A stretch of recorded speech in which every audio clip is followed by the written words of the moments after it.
Yo!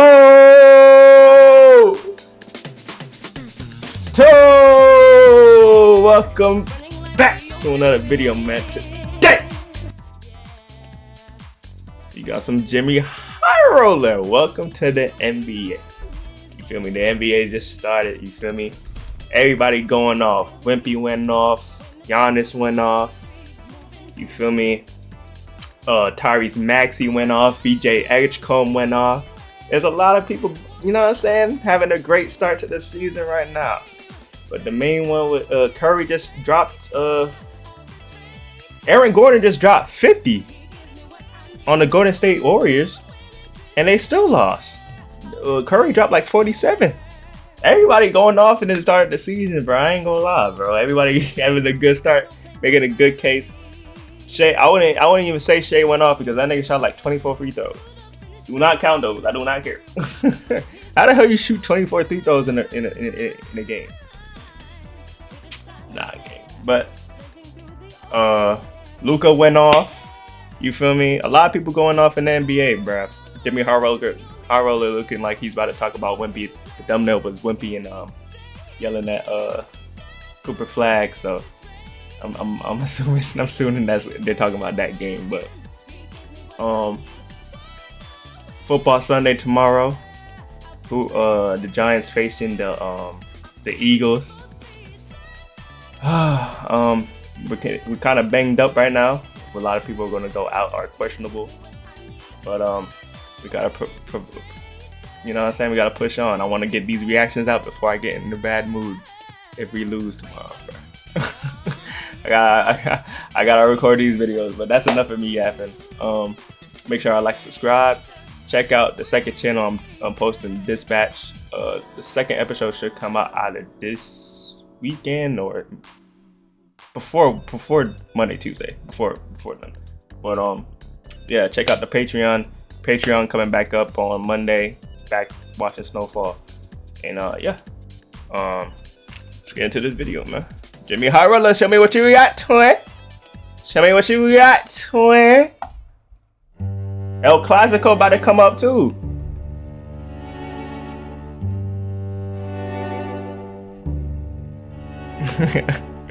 Eliminated from playoff contention is crazy.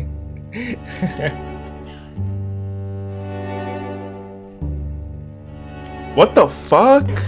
Wait.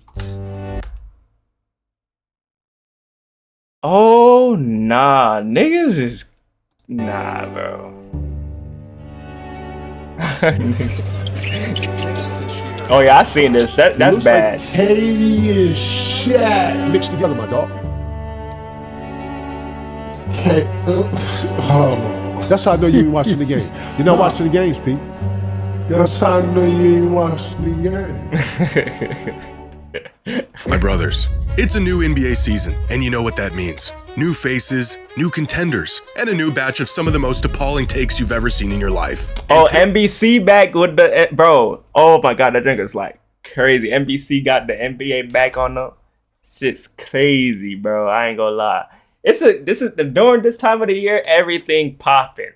You feel me? Soccer popping, basketball popping, football popping. My baseball lovers out there, baseball popping, hockey popping, like literally every sport popping around this time of year. It's the great time of every year, bro. Every sports fan loves this time of year game. Soccer popping, you feel me? El Clasico about to start. Like every sport popping around this time, bro. I'm happy. Hey, we're gonna take a look at some of these takes. The good, the bad, and the downright atrocious. Bro, y'all seen the clip of Kendrick Perkins talking about he said something wild to that reporter, bruh, on ESPN. Y'all know what I'm talking about. He was like, why would you need aspirin when you can have a perk? Nigga thought that shit ate. I took it upon myself to ruin a good NBA tip-off by rummaging through NBA social media for the hottest takes I could find. An endeavor that took me to some dark places, but a sacrifice I'm willing to make. I found some good ones, and I found some other ones. And among these hottest hot take is just being people straight up stupid and wrong. Here's a hot take. Paul George. Okay, takes. Here are some of the more interesting ones I came across. Starting with this fan who says Victor Wembanyama will not only win Defensive Player of the Year this season, he will win it for the next 7 seasons in a row. I can see it. As crazy as this sounds, I feel like it's not even out of the realm of possibility. Yeah, I can see it. At the moment, Victor's preseason odds for Defensive Player of the Year are minus 175. The kid is favored over the rest of the NBA. And looking at his progression and his numbers from last season, it's clear why he's the heavy favorite. Here are the players with the highest stocks per game over the last decade. That's of course steals and blocks combined. And for even the biggest stat stuffers, averaging 3 stocks a game is a number that will earn you a DPOY, if not at the least Davis. get you in contention. The players who achieve this mark are usually defensively versatile big men, and the largest total over the last decade belonging to Hassan Whiteside in 2016, with 4.2 stocks Damn, what per happened game, to Hassan Whiteside? until Wemby blew that and every other total out of the water with 4.8 stocks per game. Oh wait, those were his stocks as a rookie. Here's his number from last season. But stocks, shit. although enough to persuade some voters, aren't necessarily a great measure of a player's defensive impact. What are good measures, however, are metrics like crafted defensive plus minus and on-off splits. How big of an impact are you making on defense, and how does your team perform when you're on the court versus off the court? Yo, Whippy Loki might go down as the greatest defensive player of all time. Not even might. It's a good possibility. Like if there was a parlay to bet that Victor Wembanyama at the end of his career is going to be the consensus best defensive player of all time, I feel like people are going to take that. Like they're going to bet their money a lot more. They're going to bet money on that. You feel me? And here is every player in the league last season who logged at least 1,000 minutes charted according to those 2 metrics. This group here in the top right corner are the players that thrived in both of those defensive metrics. Draymond Green, Rudy Gobert, Alex Caruso, and of course, Victor Wembanyama, the best defensive player in the league in just his 2nd season. But in the future, Wemby will be competing against his peers, the players his age. After all, the kid is only 21 years old. So if we limit this chart to players no older than 25, well, yeah. Of course, winning the award once and winning it 7 times in a row are 2 completely different things. Even if a player deserves an award, voters' fatigue may end up being his biggest obstacle. However, Wemby's gap on the field may just be big enough to overcome this. Yeah, in a recent survey, GMs across the NBA were asked who they felt was the best defensive player in the league. And to no one's surprise, it was Victor Wembanyama, winning 80% of the votes. Now, what is surprising is that in the 23 years that this survey has been conducted, no player before Wemby has ever been regarded as the best defender in the league with such an overwhelming majority. It's like, bro, like people will point out voters fatigue, but it's like, bro, this nigga is so like he clears everybody else so crazy to the point to where like I don't even think that shit's gonna be a fucking factor. There's no other argument for anybody else. You feel me? Highest Giannis ever got was 48% of the votes. The highest Ben Wallace ever got was 38%. KG, 44%. Kawhi, 67%. Dwight Howard, arguably the greatest defender of the 21st century, managed to get 78% of the votes after winning his 3rd straight DPOY. And then there's Victor, entering just his 3rd season in the league. So if winning the award is just as much about convincing fans and voters of your merits as it is about the actual impact you have on the game, then you might as well ship the award to Wemby's house right now. But the one thing that could prevent him from sweeping this award for the foreseeable future is the very reason why he didn't win it last season. The kid was dealing with an injury. He missed too many games, and he was ineligible for the award, which is a very real possibility as to why he may not end up winning it in future seasons. But as long as he's got 2 good knees and an 8-foot wingspan, it's hard to imagine anyone else earning the award over him for quite a while. So, as crazy as this claim looks, this is a good take. Now, this next take comes from Bill Simmons in a recent podcast he did with Zach Lowe discussing the future of Nikola Jokic's legacy if things fall in his favor this season. Is there a star player with a bigger legacy shift brewing on a pot on the stove than Jokic this year? Because if they win the title and he wins MVP again, I think he's indisputably one of the best 10 players ever. I think that has to be the outcome. Yeah. I just don't see how he's not on a top 10 list after that. I agree with that. If Jokic wins MVP, If Jokic wins MVP and a championship this year, he's undisputed top 10. He's a lock for the top 10. I ain't gonna lie. Like, he's a lock for it. He might gap. I think he gaps KD. I think he gaps KD if he wins MVP and a championship. He has to be. But if he gets the second one, the names he's next to immediately, not next to like, oh, 3 more years, it's next to immediately are like the holy pantheon of NBA players. He has to be with Bird and Magic at that point. Yeah. He's next to them. Yeah. Now, there's a really big if going on here. If Jokic can win another title this season, which in that case would undoubtedly be paired with a finals MVP and another regular season MVP to go along with it, would that make him not just top 10 all time, but even creeping near top 5 territory, right up there with Bird and Magic? And to me, this is a no-brainer. But to my surprise, this was a scorching take for some fans. The people that disagree are stupid as fuck. Bro, a two-time NBA champion, 2-time finals MVP, and how many MVPs does Jokic have? 3? Jokic MVPs.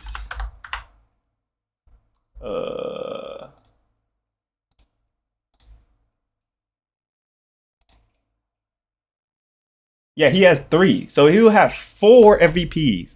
Regular season MVPs, 2 championships, and 2 finals MVPs. With with those seasons where when he was leading all those advanced stats and shit, nigga, he's a lock for top 10 regardless. You feel me? That's top 10, bro. Many fans would still have him outside of the top 10, somewhere between 12 and 18, which is absolutely absurd. It's tough to make a top 10 list that's agreed upon, but there is a consensus top 12 that pretty much every fan agrees on, and it's these 12 players in no particular order. And when you compare Jokic's numbers and accomplishments with these guys, assuming he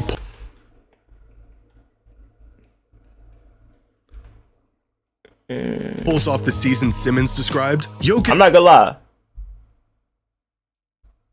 Oh, he don't even have KD in this bitch. I'm not gonna lie. If he wins, oh shit. There's some heavy hitting names. Holy fuck. I'm not gonna lie.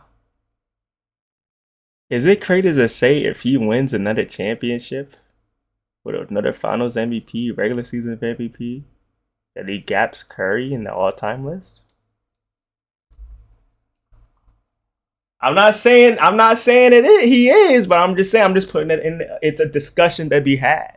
I'm gonna just say that. Clearly belongs in this group, and even ahead of a handful of them. There's only 3 players in NBA history who have more than 4 MVPs. Only 5 players in NBA history who have more than 2 finals MVPs. And in terms of statistical impact, Jokic's numbers are just flat out better than anyone's. He's now the all-time leader in virtually every advanced metric and increasing his lead on the field with each season. The only thing holding him back from crashing the party at this point is championships. But that is a huge if. Winning a title is the toughest thing to do in the sport. Winning an MVP in the same season, even rarer. But a historic season like this may be in the cards for Jokic in 2026. After a busy offseason, the Nuggets have now surrounded Jokic with arguably the best roster he's had in his career. They've added depth at the center spot with Valanciunas, they've bolstered their shooting with Tim Hardaway Jr., and they've upgraded their starting they do got Cam Johnson. Holy shit. Lineup with the addition of Cam Johnson. Moves that have made them one of the favorites to win the title this season, with better odds than they've had in any season since their title run in 2023.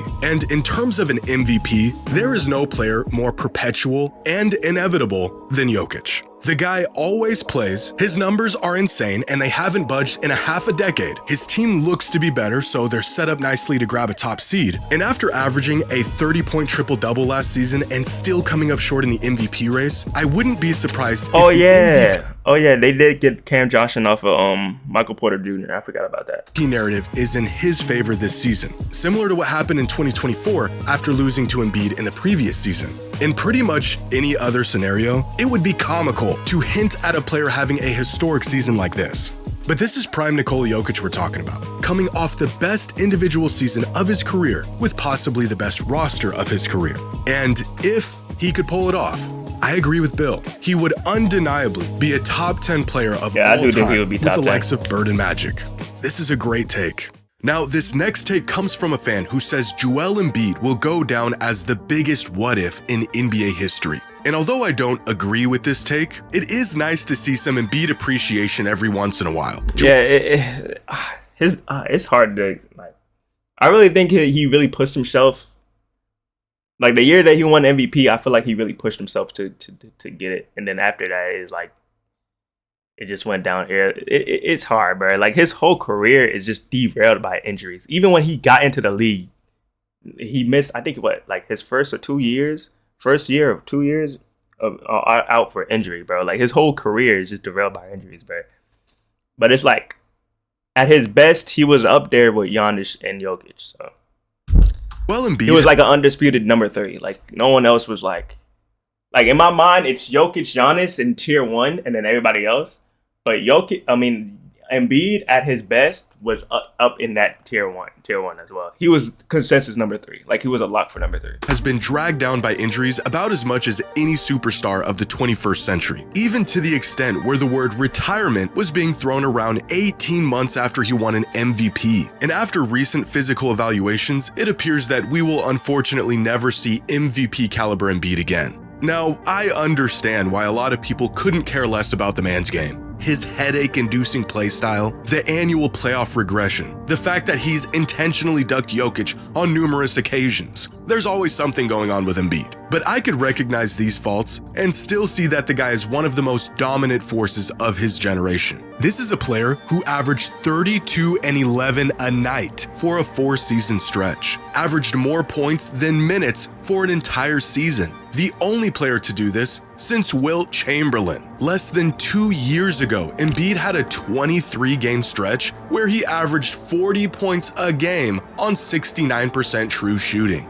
40 a game. A stretch that included a 40-piece on Jokic, a 50-piece on Gobert, and a 70-point, 18-rebound bomb on Wemby. When the man is healthy, he is legitimately unguardable. Cold, He's bro. also one of the few offensive juggernauts that not only has the capacity to anchor a defense, but is willing to do it. Two-way impact statistically on par with Jokic for consecutive seasons. Somewhere buried under all that foul baiting, showboating, and grifting is a player who could dominate the game without doing any of that. But with that being said, I don't think Embiid can be the biggest what if of all time for all of those reasons. We have already seen him at the peak of his powers. I was about to say we seen peak Embiid, like we seen it. So it's like it's hard to say it's a what if. You could say probably like a what if career. Like just imagine Embiid like just wasn't derailed by injuries for his career, but we seen Embiid at his very best.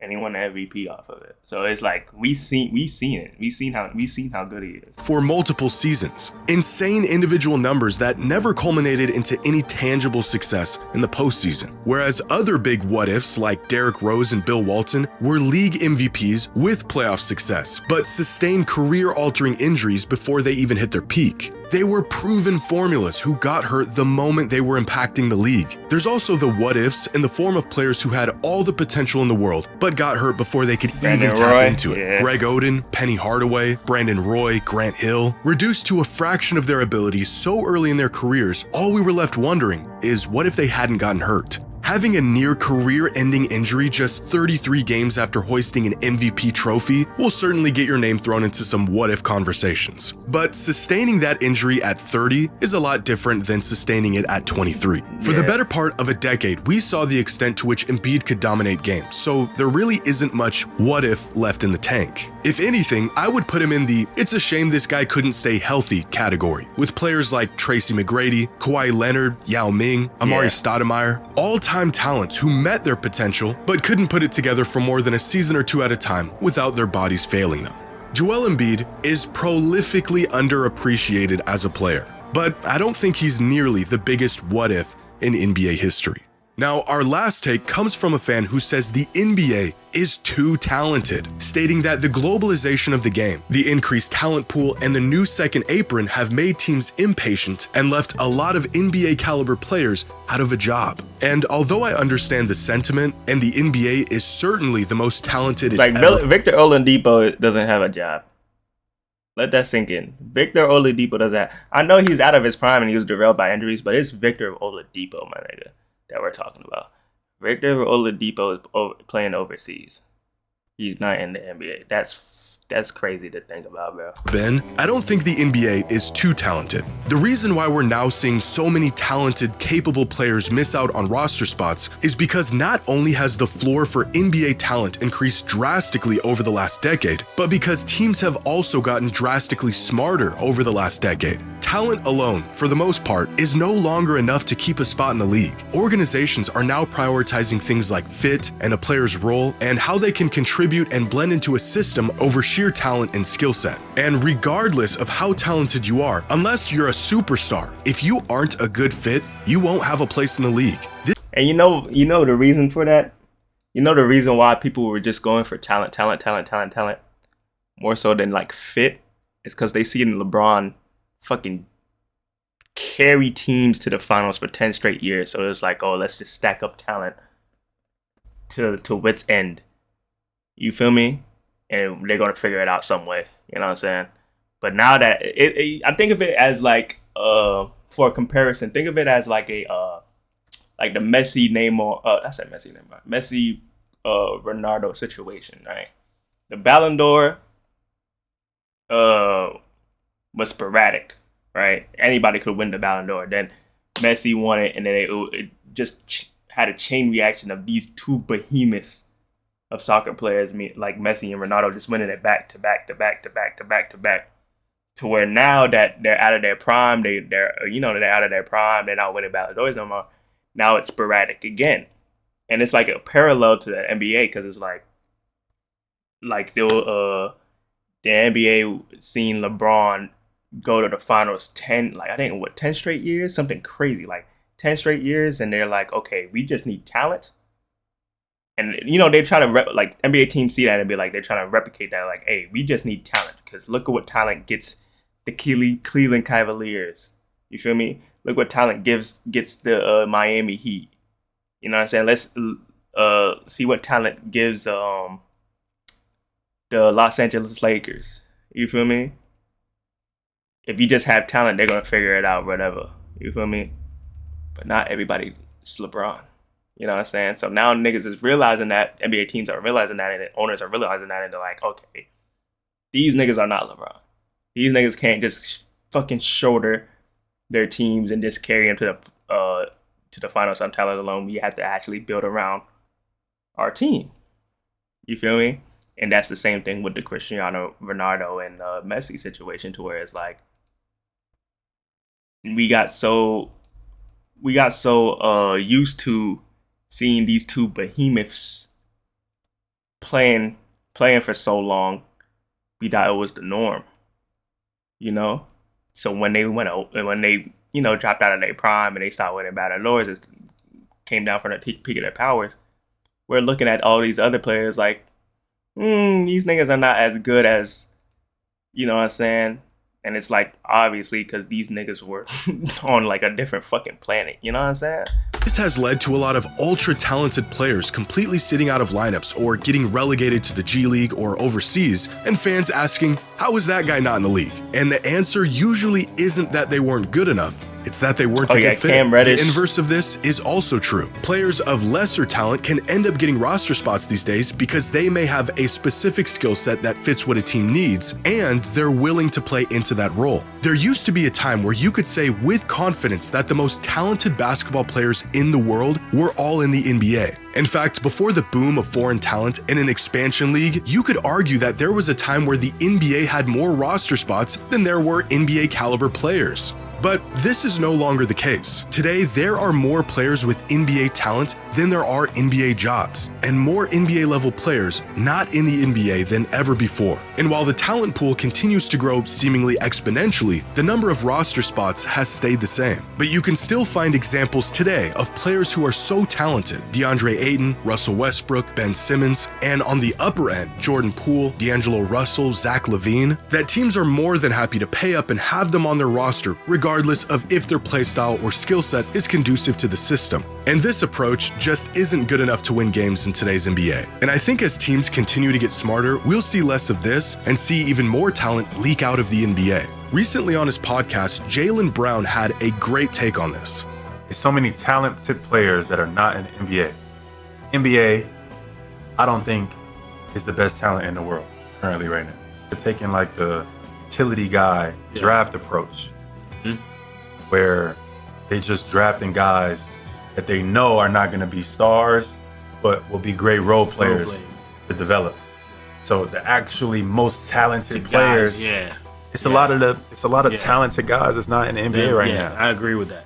The game has changed. I think in the 90s and the 2000s, the best players was in the league. Nowadays, in the 2020s, that is not the case. Talent will always be the great filter of the NBA. It decides who gets a chance and who doesn't. But fit and cohesion are more important now than ever before. So I don't think the NBA is too talented. Teams have just shifted their priorities, and talent alone is no longer enough to make it in the league. But I can appreciate this take, and let me know what you think. Share your hot takes in the comments below. And as always, the hotter, the better. Great video, Jimmy. You feel me? Great video, man. Let me know what y'all think on the comments below. And yeah, I'll see y'all in the next video, man.